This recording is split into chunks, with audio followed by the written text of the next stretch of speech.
Hey, slow into the seasons, friends. Today is day two, and the theme is reflection. So looking deeply and closely. And today I really wanted to bring you along for one of my own walks here in England, in the south of England, where I am at the moment, and share with you what showed up for me for the spaces in between exercise, and just thinking about how we might all really nurture our thoughts from yesterday's prompt, and slowly and gently, of course, because we are tiptoeing this winter. If you don't feel like a walk today, that's fine. You could perhaps bundle up and sit in a summer house or next to an not necessarily an open window, but maybe just a nice window space where you can look out. You could have a mug of cocoa, maybe. Or maybe just walk somewhere that you haven't been for a while, or somewhere that you've just not had time to walk. Or perhaps you could just slip in a walk somewhere that you wouldn't ordinarily, maybe at lunchtime or before dinner.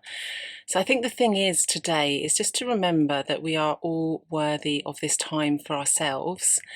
And just remember that when the world gets busy and we need to step off for a moment or an hour or an afternoon, we should do so if we can. It's not always possible, and I know that we all have busy lives, and that's the whole point of this community, is just to kind of remind us that yes, we have busy lives, yes, the world can feel overwhelming, but we can make spaces to slow down. Maybe that is what is in your space in between. Maybe that's what showed up for you yesterday. I don't know. I'd love to know. So some of the things that I'm going to invite you to think about when you're on your walk, that I'm going to think about on mine. As you can see, I am ready to go, and I'm going to take you with me just for a few minutes. But some of the things that I thought that we could think about are to reflect on yesterday's exercise and what's in the in-between spaces for you. Think about what you haven't been paying enough attention to, and how you can make space for those in between kind of thoughts, dreams, wishes, whatever they are, whatever showed up for you. And I just encourage you really to reach deep into your heart and not think too much about what's there. Just absorb and feel and reflect. I'm also going to encourage you to look at nature. Think about what speaks to you, what reflects how you're feeling. For instance, if there's a strong wind on the day that you're listening to this or watching this, does that strong wind represent to you to maybe give up and stop pushing against pressure? Or conversely, does it mean it's making you feel like you want to be, you need to push yourself to go towards whatever it is in your spaces in between? Or are you looking at the bareness of trees and thinking, I actually just need to be still? Or are you reminded that even though those trees are still at this time of year, the buds, everything's still kind of hibernating and growing beneath the soil? And does that make you think about what you could begin nurturing slowly during the season, kind of ready for spring, I suppose?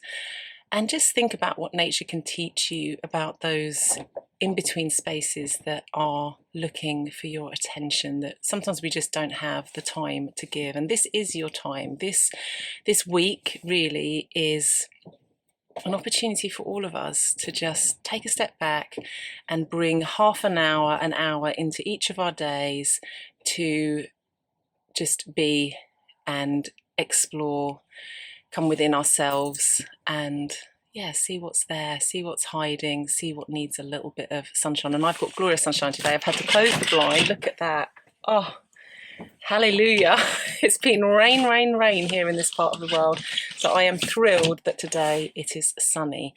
So I'm going to take you now, just with me, just for a few minutes, and let's see what I find on my walk, and see what I can reflect upon. Hi, slow into the seasons, friends.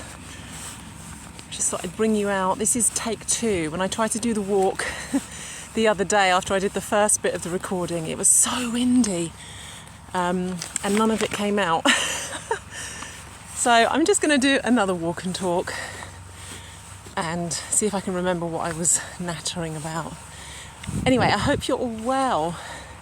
I hope that you enjoyed day one and that you just made a little bit of time for yourself to just think about those spaces in between. I really think winter is the best time of year, really, to just slowly and gently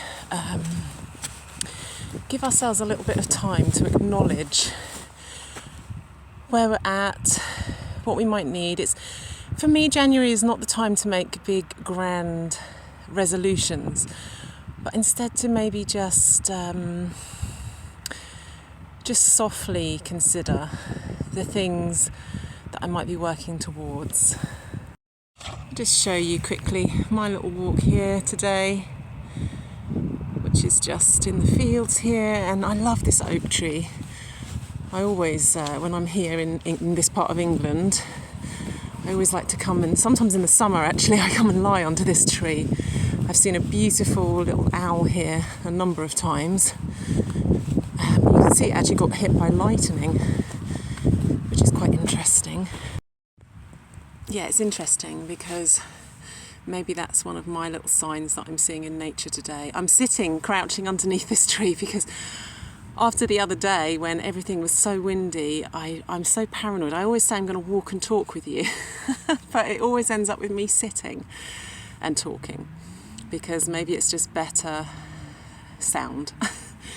But yeah, the lightning in the tree, I just immediately thought to myself, sometimes lightning strikes, doesn't it? And it shakes us a little bit, and yeah, we don't know if we're going to this is me, this is how I'm relating it to me, and you don't know if you're going to recuperate and you're going to get back on track, but look, the tree is still growing, and 9 times out of 10 we're still going to grow even when we get hit by lightning. So that's just a little something that I'm absorbing myself today.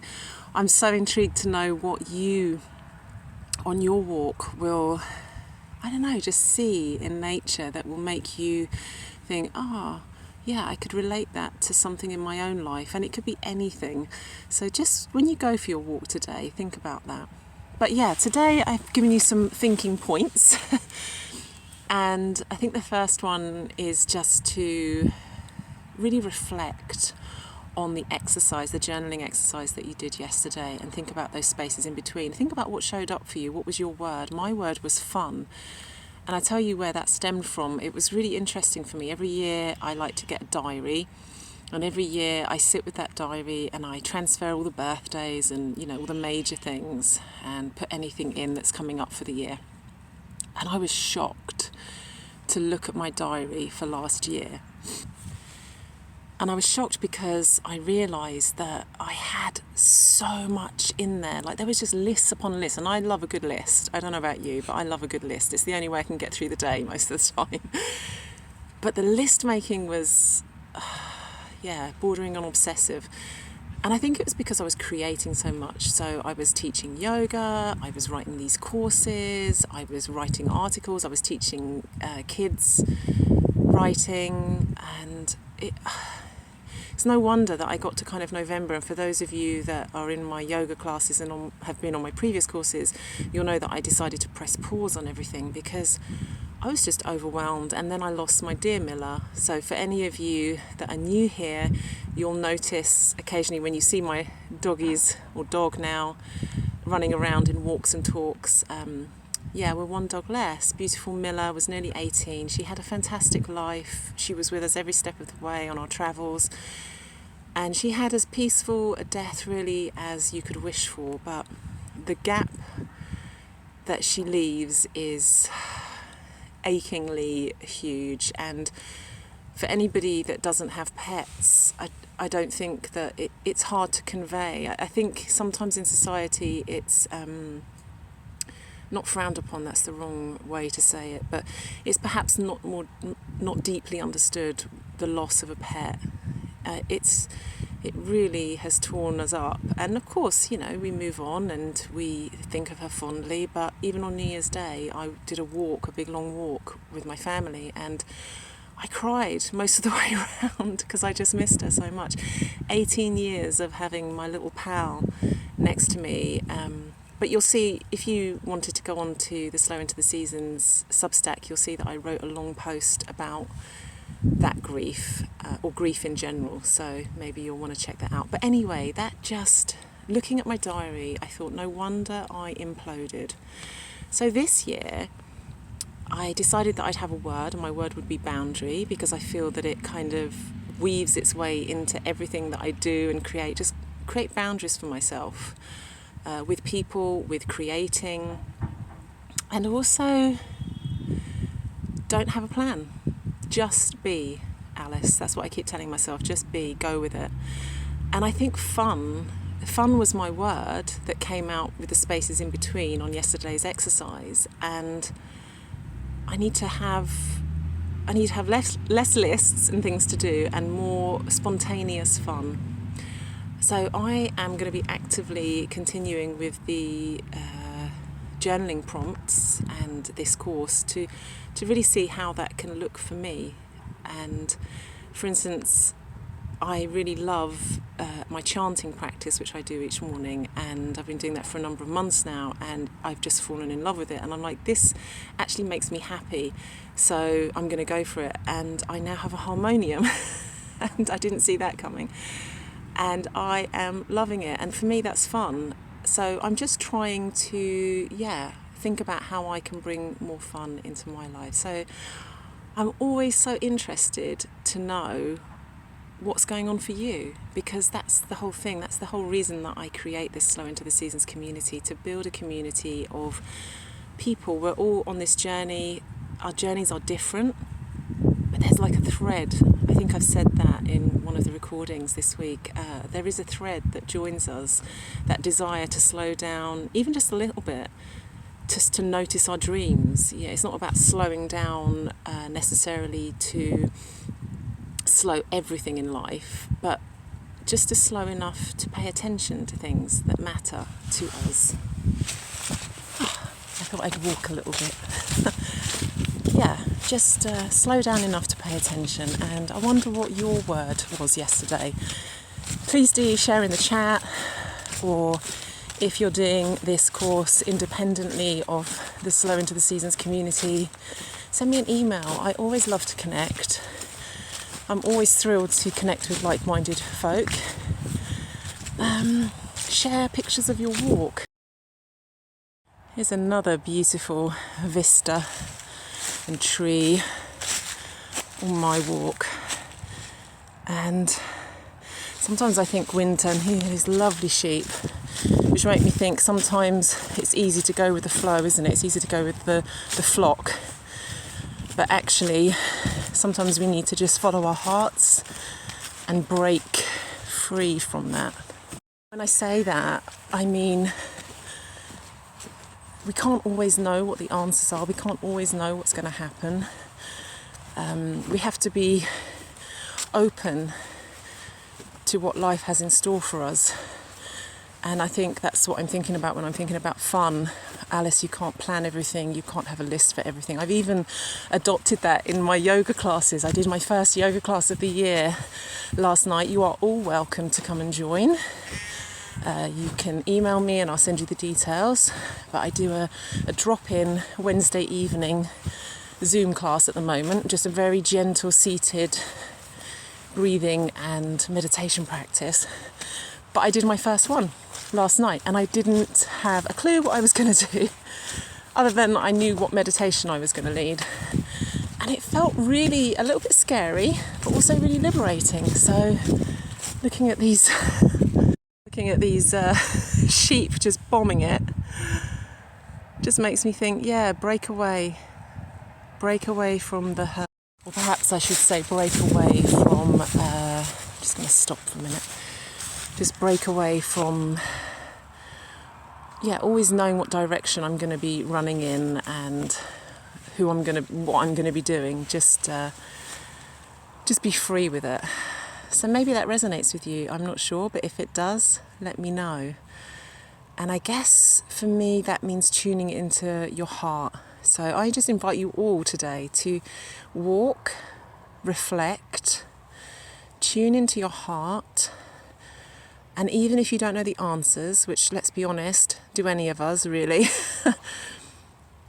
just trust. Trust that the universe has your back.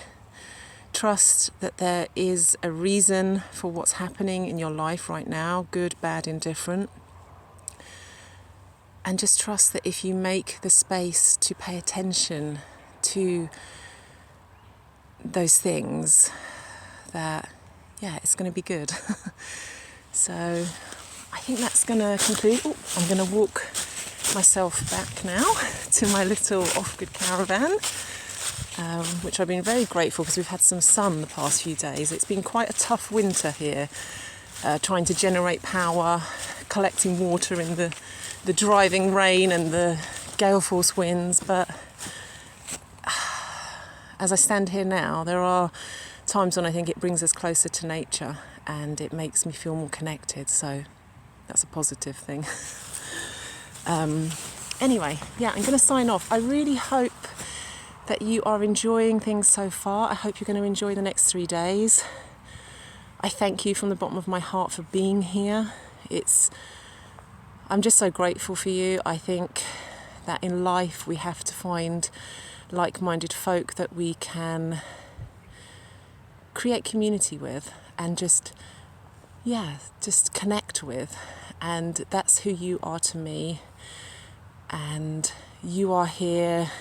I'm creating these offerings for you, but I'm also creating them for me.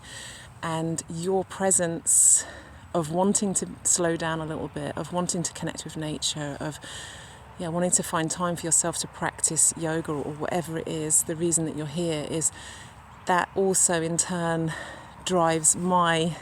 reminds me, keeps me on track and nourishes everything that I offer to you. So thank you from the bottom of my heart. Wishing you a beautiful week as you tiptoe through this winter. And I look forward to speaking to you soon and hearing from you, hearing how it's going. Much love.